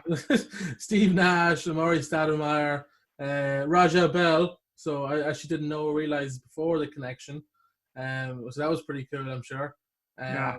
So you joined that team. That team is already competitive. Steve Nash, is he already MVP at that stage? Or was it the year you joined? But he was. I think it was the year I joined it. The 2 consecutive years there. So are we saying partly because of you? I'm happy enough to go with that. If you want to go with it, I'm happy to go with it, Pat. I think, the years you weren't there, he didn't win. That's all I'm saying. I'll say this. I was there supporting, telling him jokes, rebounding, practicing, doing the best I could, being the best teammate I could be. If the chemistry of that and the recipe of that created it, hey, let's go with it. Yeah, I was going to say that. I noticed, and my recollection of those teams is they seemed like a really good bond. Like they seemed like a really good bond in that team. Was that the case? Yeah, for sure. The first year there, the number of guys that were almost in the same point in their career was a good amount. So Brian Grant, Raja, Steve, we all, kind of in the winter of our careers, married, children, it was a good way to build on with that group. And then a lot of the younger guys were coming in, like, Barbosa, Boris Diaw, and these guys were just good people. Yeah, and very competitive teams. Both year you were there, you got to fairly decent playoff runs. Unfortunately, you come up against 2 amazing teams between Dallas and San Antonio. What did you kind of learn from that, or what was the contrasting experience then between your Orlando year and your years then with the Phoenix Suns? I'd say that the second run, I wasn't so awestruck about being around people. It wasn't like wow, Grant Hill, Horace Grant. It was more just, okay, these guys are driven, and they're gonna look to compete every night. So you're preparing yourself for that. So that was something I learned. Obviously being on the first year out, being on the road and things like that, you learn how to get your rest. You learn how to take care of your body, things like that. So. Yeah, I mean, I think I don't want to say numb, because I was very fortunate and blessed to have been there, but I wasn't as, just so, shocked about being in the NBA at that point. I've noticed, so you obviously had a big impact on the kind of, it's weird to say a community with a city like Phoenix, obviously how massive it is, but there would be, at the end of the game, sometimes when you would check in, there would be quite the cheer from the crowd. You seem to become a bit of a fan favorite, as they say, in Phoenix. Did you feel that from the supporters? Yeah, I think early on, when you're getting that the last 2.5, 3, 4, maybe 5 minutes, some guys could be taking that different ways. I was always, I'm going to go as hard as I can. And so I think the first time I got some minutes like that, I had a tip dunk that showed a little bit of my athleticism, and it wasn't one of those they were cheering for me to come out, but it was kind of like, who the hell's that guy? Yeah. And then there was a funny one where I think I fouled out, got 5 fouls, or just went in there kind of like Bill Lambier. And then as I was getting subbed back out, I kind of did a fist pump, and everybody thought that was kind of funny. And it kind of built. It was then like, this guy is probably closer to us, and we can relate to him more than we could, an Amari Stoudemire, I'm the undrafted guy who, works his tail off, and I'm more humbled about being there and having fun. Like I used to have fun times with the fans a lot. They'd all be sitting there, even in away games. They'd be all sitting there talking smack to the guys, and I would say, hey, watch your mouth. They go, shut up, you. Who are you? And I say, hey, you know the difference between you and me? And they go, what? I go, after the game, I get to drink beers with Steve Nash. Who are you going home with, buddy? Yeah, that's a good point. There's an understanding that you're going out there, you're playing as hard as you can, and good things are happening. So like there's the moment where I hit the 3 threes. There's that.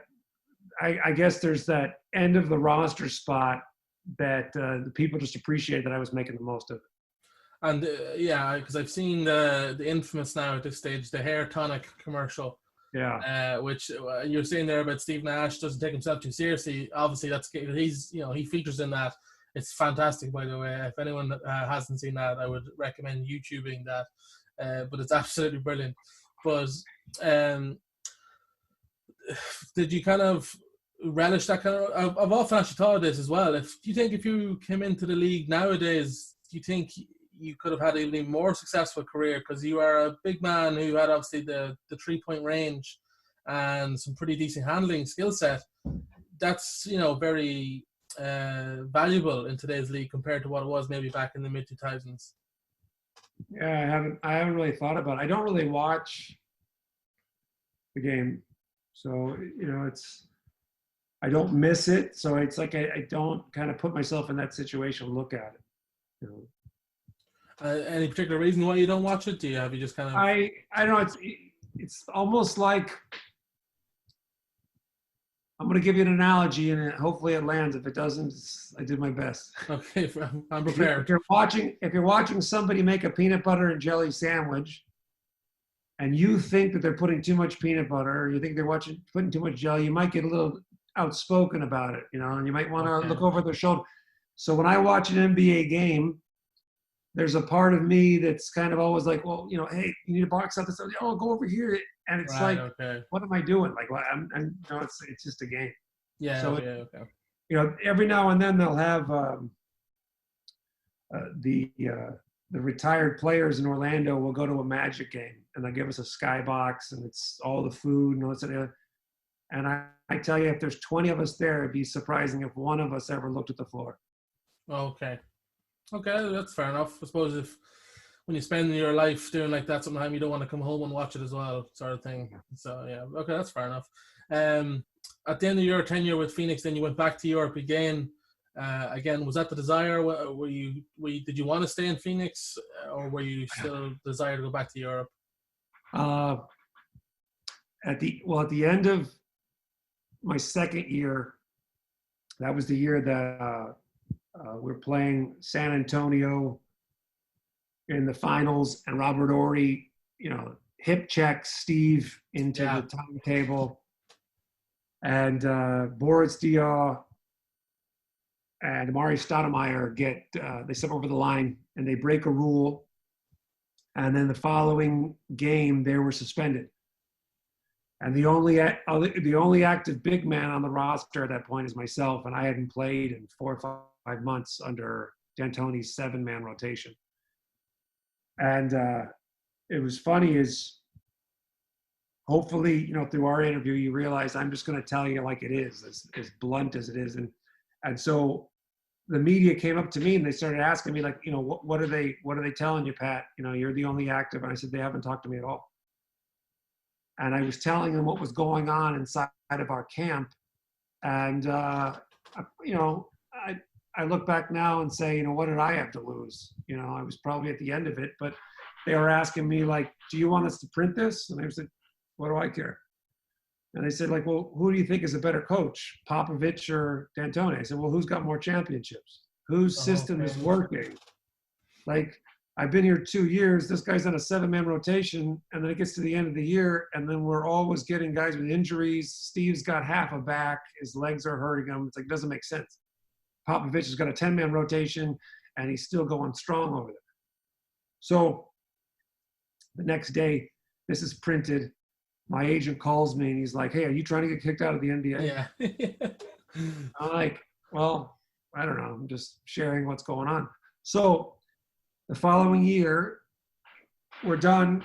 Steve and I had become pretty good friends, and he's, say, "Hey, it'd be really good if you came back." And as I said, "Steve, you might have to call Steve Kerr, the new general manager, and put in a good word, because I don't think my last line in the news was one of pleasure with the Phoenix Suns." So he calls him up, and then Steve Nash and I are talking. He's like, "Hey, I think it'll go a long way if you call Steve Kerr, kind of make amends, talk about, your positive nature, what you want to do for the team." I said, "Okay." So I get Steve Kerr's phone number. I call him up. I apologize for my comments, kind of share with them, it was kind of a moment where I just was a little bit upset with what was going on. And the situation was, with those two players not being able to move forward, even if I was put in, which I was put in that following game, I wasn't in shape. I wasn't battle tested. It was a mess. So long story short, I ate some crap sandwiches on that phone call for about 15 minutes of apologies. At the end of 15 minutes, Steve Kerr says, "Okay, Pat, well, I really appreciate you, letting me know, and I understand that we're going to move in a different direction." You like saved yourself 15 minutes. Yeah, why didn't you just tell me in the beginning? You just wanted to see me eat crap sandwiches. And was that new direction though? Was Shaq? Was it? Didn't they sign Shaq? No, it was Brian Skinner. Oh, okay. Brian Skinner, yeah. And so then, anyways, then I get a call in my kitchen from Don Nelson with the Golden State Warriors. And he just says, "Hey, Burke, I always liked the way you played for the Suns, this and the other. I think you'll be a good fit. We've got an opportunity here for you to come in for our veterans camp to make the team."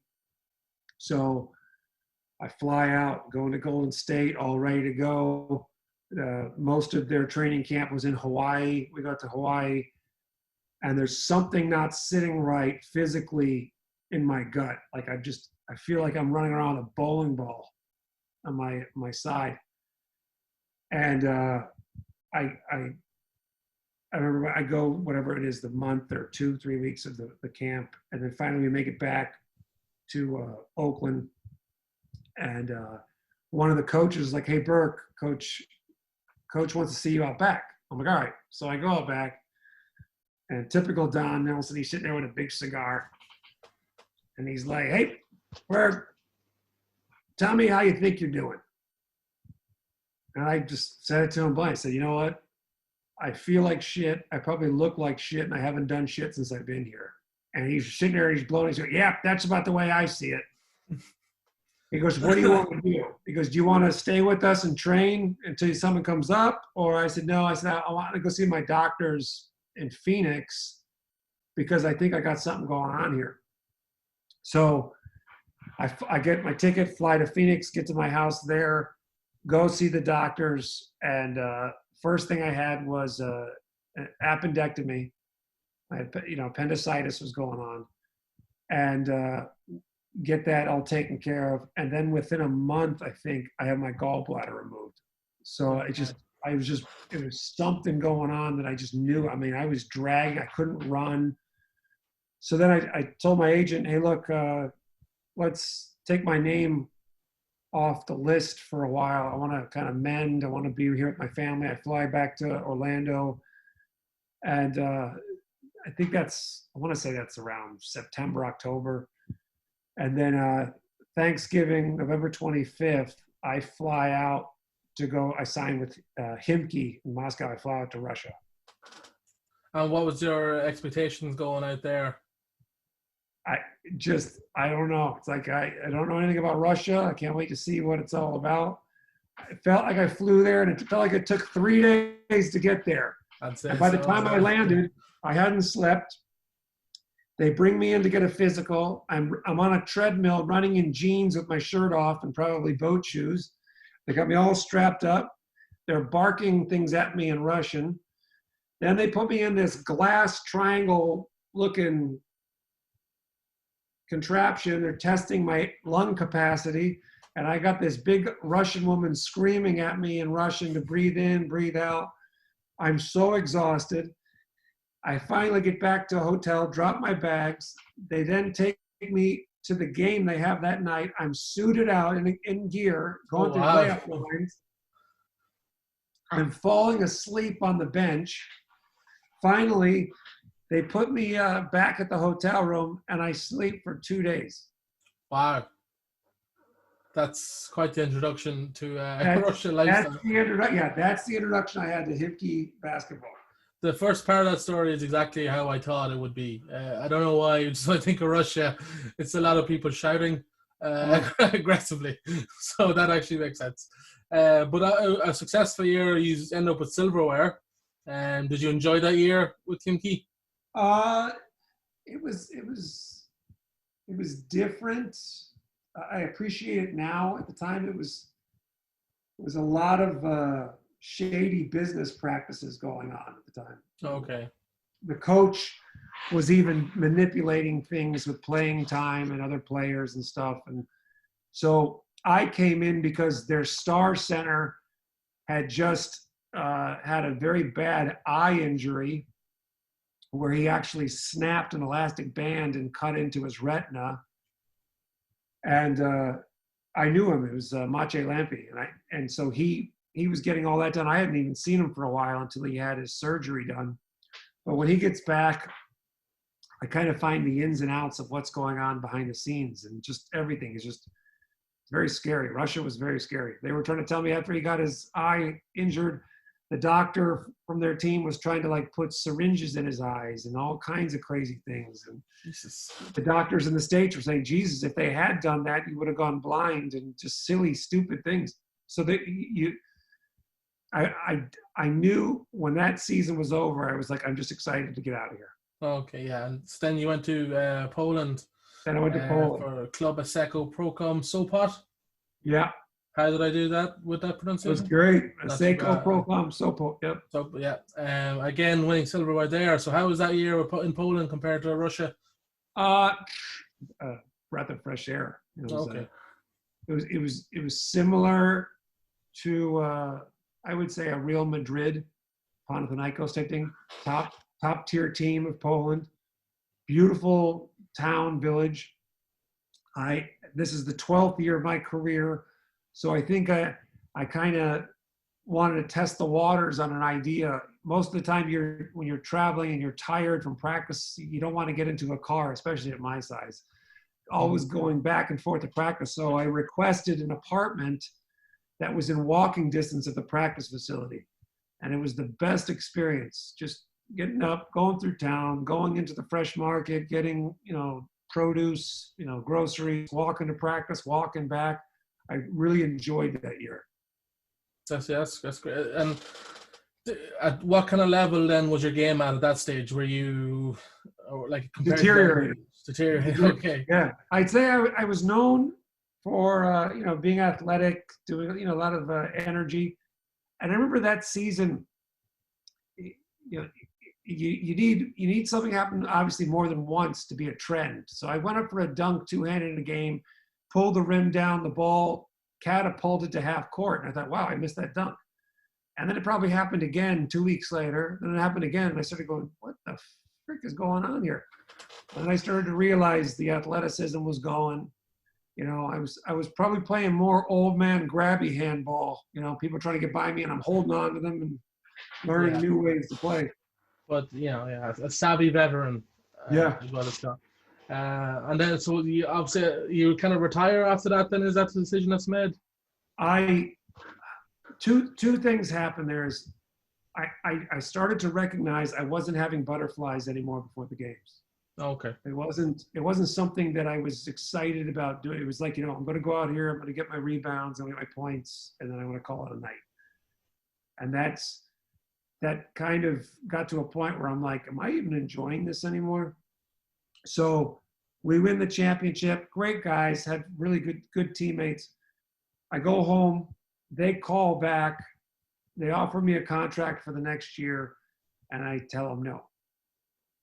And I decide, you know what, I'm going to stay home for a while. And that was the only offer I had. And 1 month turns into 2 months, turns into 3 months. Then all of a sudden it's Christmas. And I get a call from my agent, say, hey, they want to sign you for the second half of the year. And I said, I think I'm done. And I remember just going through town, and nobody, you know, expects to see me around town in, you know, in the winter months, because usually I'm gone somewhere for basketball. And they're like, hey, what's going on? Where are you at? And I said, well, you know, I played this. And somebody says to me, hey, man, well, you should be proud. You had a good run. And when they say it to me, it sounds so finalized, but I hadn't finalized it. And I was like, I had a good run. I had a good, 12 years. I'm like, you know, maybe I start to wear that. I played 12 years and I had a good run. And I never kind of looked back, and the phone never rang after that. So there was no farewell tour. There was no press conference. No, Unfortunately not. There was never going to be one. You should have held one anyway, just in like your living room or something. That would have been good. Yeah, we're not in class. Just 2 years after, nobody's called. Like, hey, I'm just making it official. Yeah, don't call me anymore, guys. I'm done. I wanted to leave your time with the Irish national team just to the end, because I think it's important to discuss it, because for a game that, you know, it's such a great game, it doesn't have a large footprint in this country anymore. How was your time with the national team? Great. There's a couple of different eras to it. When I was at Auburn, my dad called me up, and he subscribes to the Irish Echo, a newspaper they do out here in America about Irish news. And he tells me that in the back of the paper, there's a little square there for an advertisement that says, attention all Irish basketball players, contact, so-and-so at this number. And I'm like, geez, I didn't even know there was basketball in Ireland. Yeah. So anyways, called him up and went to a tryouts out in Rochester, New York, for the World University Games. Coach at the time was Burke. And just the beginning introduction was like, this is really something special. Not only just, you know, meeting all the guys, and it was funny because I was just on a Zoom meeting last night with about 25 of them, is you're playing for your country. You're playing with the honor of having Ireland on your chest. And it was something different. You know, it wasn't about, you know, a job. It wasn't about working. You know, it was like, this is something even more special, and we're all sharing in this. So the World University Games was kind of the introduction to it. And then I took a little bit of a break, and I think I was always troubled with the idea of getting injured. You know, like, I don't want to mess with my professional career. And when I left the Magic and went and played with Auna, Jim Moran, who was one of the Irish on the team, he instantly obviously became one of my teammates. But I started to question him about, you know, what's going on with the Irish national team, and I started to miss it. I was like, you know what, I want to go play. And going back was not only just amazing to be there, but it was almost kind of like, damn, why didn't I continue this from the World University Games on? I mean, there's so many moments I could have been a part of. And so it was great. You know, it was collectively, I think there was some really special teams there.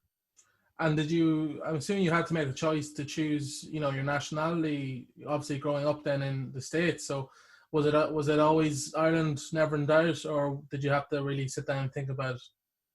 Well, there was never any outside people asking that question. You know, you're next to somebody, you're just standing in a crowd.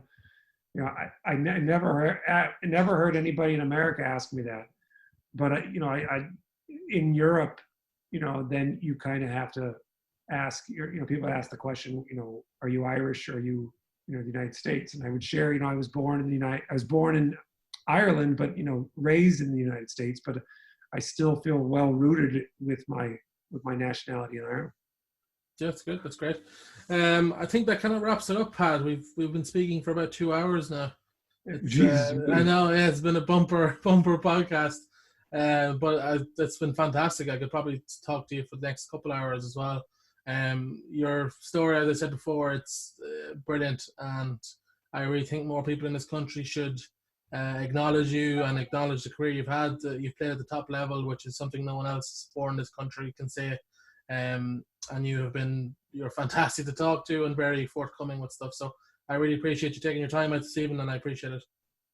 Stephen, I appreciate it as well. Thank you for the opportunity to kind of to share that story. And hopefully, Basketball Ireland's popularity grows, and there's a number of, Irish youth having the ability to use that as a stepping opportunity for their future. Could we possibly see you involved with that, Pat? Just send over the application. I'll have a word. I'll see what I can do. Thanks, Pat. Look at it as. Do you want to use Twitter or Instagram? Do you kind of want to promote or? No, if people find me, that's great. Fair enough. Just follow me, guys, on Twitter at none_podcast. This will be going up to YouTube, guys. So look forward to that. And again, thanks, Pat. Have a good evening. Chat to you later. All right. Thank you. All the best.